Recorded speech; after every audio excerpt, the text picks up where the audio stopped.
వాడు చూతియా చేస్తుండు మనల్ని. చాయ్ చేసేటోడు చూతియా చేస్తున్నాడు. మేడం మీ పేరు? సోఫియా యూసుఫ్. చెప్పండి మేడం, ఇక్కడ ఎందుకు వచ్చారు మీరు? ఇక్కడ ప్రొటెస్ట్ చేయడానికి వచ్చినామండి. ఎందుకంటే ఈ దేశం అయితే ఏం చేయదు, గవర్నమెంట్ మోదీ అంతా లంగమొకాలు. మా కోసం మేమే పోరాడడానికి వచ్చినాం, రేపు వీని ఫ్యూచర్ కోసం వాడే పోరాడడానికి వచ్చిండు.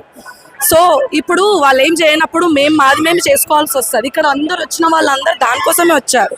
సో ఇప్పుడు వాళ్ళు ఏం చేయనప్పుడు మనమే చేయాల్సి వస్తుంది. వాళ్ళని మనం అసలు ఫస్ట్ ఆఫ్ ఆల్ అయితే ఆ బీజేపీకి ఎవరు ఓటు ఇచ్చారో మాకు తెలియదు. ఇక్కడైతే ఎవరు ఇవ్వలేదు. అదంతా దొంగ మొక్కలు దొంగ నోట్లే ఇచ్చుకున్నారు, వాళ్ళే గెలుచుకున్నారు. మమ్మల్ని తింటున్నారు. ఇప్పుడు చెప్పాలంటే వాస్తవం. ఇప్పుడు అట్లాంటప్పుడు ఇట్లా రోడ్ల మీదకే రావాల్సి వస్తుంది. ఢిల్లీలో చేస్తున్నటువంటి స్టూడెంట్స్ మీద లాఠీ చార్జ్ చేస్తా ఉన్నారు. చాలా అంటే ఆ మహిళలను చూడకుండా స్టూడెంట్స్ అని చాలా ఘోరంగా కొడతారు. అదే అండి, పోస్కో కేసులో ఉన్న వాళ్ళందరినీ బెయిల్ ఇచ్చి మంచిగా ఉన్న వాళ్ళకి ఫ్యూచర్ కోసం రోడ్ల పొంటి కొట్టుకుంటూ తిరుగుతున్న సమాజం ఇది. ఆ గవర్నమెంట్లో మేము ఉంటున్నాం, ఈ దేశం ఉంటుంది. ఒక మంచి చేతిలో లేదు దేశం చెప్పాలంటే. రేపులు చేసి చంపుతున్నారు, డ్రమ్ములలో వేస్తున్నారు, వాళ్ళని ఏం చేస్తలేరు. కానీ మంచిగా నిజాయితీగా చదివి మార్క్స్ తెచ్చుకున్న వాళ్ళను, వాళ్ళు ఫెయిల్ అయిన వాళ్ళు, చనిపోయిన వాళ్ళ మీద ఇట్లాంటి లాఠీ చార్జులు చేసి జంతర్ మంతర్లా ఆగమాగం చేసినారు అంతా. ఇక మేము అక్కడ పోలేని స్థితిలో మేము ఇక్కడ వచ్చి ప్రొటెస్ట్ చేస్తున్నాం. ఇప్పుడు అక్కడ ఎవరైతే ప్రొటెస్ట్ చేస్తూ ఉన్నారో వాళ్ళ ఇంకా పాకిస్తాన్ ఫండ్స్ ఉన్నాయి, ఇంకా వేరే కొన్ని బంగ్లాదేశ్ వాళ్ళు ఉన్నారు అదే ఇట్లా చెప్తా ఉన్నారు. ఇప్పుడు ఇక్కడ మతం అట్లాంటివి ఏం లేదు, అందరం మనుషులమే. పాకిస్తాన్, బంగ్లాదేశ్, ఇండియా అందరు మనుషులే. అవునా కాదా? సో ఇప్పుడు పాకిస్తాన్, బంగ్లాదేశ్ అని ఇక్కడ రావద్దు. ఫస్ట్ ఆఫ్ ఆల్ ఇక్కడ మన ఫ్యూచర్ కోసం వచ్చినాం. అది first main motto. Pakistan, Bangladesh వాళ్ళు మనుషులమే, మేము మనుషులమే. అవునా కాదా? సో ఇప్పుడు ఆ ముచ్చట ఇక్కడ తీసే అవసరం మనకు లేదని నేను భావిస్తున్నా. అంటున్నారు చాలా మంది స్టూడెంట్స్ ఇంకా పాకిస్తాన్ ఫండ్స్ ఉన్నాయని మాట్లాడుతా ఉన్నారు. ఇప్పుడు దాని గురించి నేను మాట్లాడొద్దని నేను భావిస్తున్నా. ఎందుకంటే ఇక్కడ మనం ప్రొటెస్ట్ చేయడానికి వచ్చినాం. పాకిస్తాన్, బంగ్లాదేశ్ గురించి మాట్లాడడానికి రావట్లే. ఇక్కడ నీట్ గురించి మాట్లాడుతున్నాం. Ask questions regarding NEET and protest. I will answer you what you ask me. Education system లో ఏం చేంజ్ కావాలంటే? ఎడ్యుకేషన్ కాదు, దేశమే మంచిగా చేంజ్ అవ్వాలి. మొత్తం ఎడ్యుకేషన్ ఒకటే కాదు, ప్రతి ఒక్కరు చేంజ్ అవ్వాలి. ముసలోళ్ళని ఫస్ట్ తీసి పడేయాలి. మినిస్టర్లు, పిఎంలు వాళ్ళని తీసి పడేసి యూత్లను పెట్టండి, లేదా 40-30 మధ్యలో ఉన్న గ్యాప్ వాళ్ళని పెట్టండి. దేశం ఎట్లా ముందుకు కాదో నేను చూస్తా. అప్పుడు ఆ మోదీ ఆయనకి పెళ్ళం లేదు, ఏం లేదు, వానికి అసలు కామన్ సెన్స్ అనేది లేదు. వానికి ఒకడు ఓటేస్తలేడు, వాడు ఎట్లా గెలుస్తుండో నాకు అర్థమైతలేదు. Yeah, I don't understand. In past few interviews in parliament, I think so, he spoke about space, something regarding for roads. So such a illiterate person is ruling the country.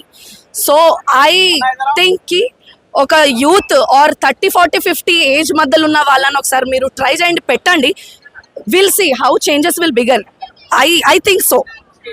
ఇప్పుడు party ఉండాలి కదా. ఇప్పుడు ఏదైనా కూడా మనం 30-40 ages ఉన్న వాళ్ళని, educated ఉన్న వాళ్ళని చేయాలంటే కూడా జనాలు కూడా వాళ్ళని చూడాలి, వాళ్ళని చదువుకున్నారని ఓటేయాలి. కానీ చూస్తున్నది ఏంటి, పార్టీని చూసి ఓటేస్తా ఉన్నారు. మనం ఒక పని చేసినప్పుడు చదువు ఉందా లేదా కాదు, మైండ్ ఉందా లేదా అది చూడాలి. అర్థమైందా? ఇప్పుడు చాయ్ చేసేటోని మనం పిఎం చేసినాం, వాడు చూతియా చేస్తుండు మనల్ని. చాయ్ చేసేటోడు చూతియా చేస్తున్నాడు. ఇప్పుడు నేను ఓపెన్ లాంగ్వేజ్లో మాట్లాడుతున్నా. ఎందుకంటే మమ్మల్ని రోడ్డు మీద తీసుకొచ్చినప్పుడు వాడిని కూడా రోడ్డు మీద చెప్పుతో కొట్టాలి వాడిని, మోదీ గారిని. అర్థమైందా? ఆ మోదీ వీళ్ళంతా వేస్ట్ మోకాలంతా.